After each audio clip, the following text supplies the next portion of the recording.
旁边就是卖吃的，卖吃的地方有这个。গুড morning. তো এখন বাজে 8:30। জাস্ট একটা কফি নিয়ে বেরিয়ে পড়েছি, যাচ্ছি লোকেশনে, ওখান থেকেই পিক আপ হবে। আজকে যাচ্ছি মাউন্ট ফুজির ডে ট্যুরে। আবার মাউন্ট ফুজি এত ভালো করে দেখা যাচ্ছে, ভালো আছে এটা।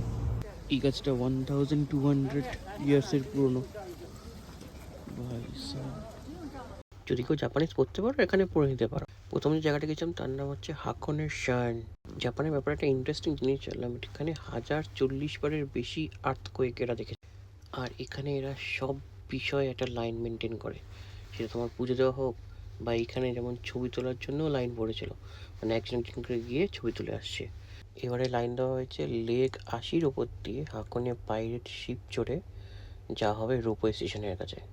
এটাই হচ্ছে সেই ট্রেনটা। এখান থেকে সুন্দর মাউন্ট ফুজিটা ভিউ। এই হচ্ছে রোপওয়ে স্টেশন। হাকনের রোপওয়ে থেকে সোজা যাচ্ছে এটা ওকোতানিতে।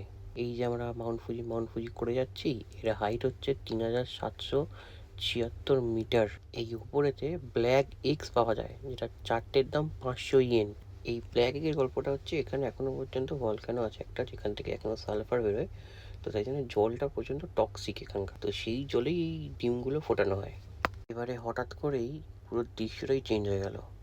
এবারে আমরা যাচ্ছি লেক ইয়ামানা কাকোতে। সুন্দর ভিউ একটা, এটা রিলটা পরে আসবে, একটা ভালো রিল বানিয়েছি।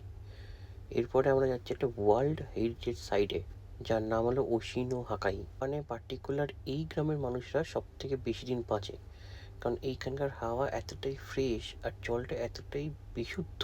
এখানকার যা সবজি হয় সব নিজেরাই বানিয়ে নেয় এনারা। আর এখানকার যে পার্কিংটা, সেই পার্কিংয়ের থেকে এনাদের গ্রামটা ছোট, মানে বুঝতেই পারছো কত ছোট গ্রাম। জাপানের ঘড়িতে এখন বাজে 5:30।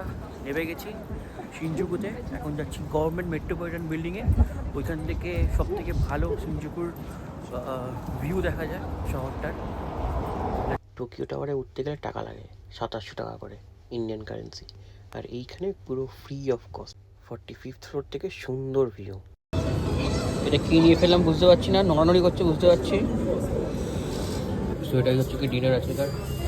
তখন কাটটা ছিল অক্টোপাস, আপাতত এটা দিয়েই কাটতে লাগছে।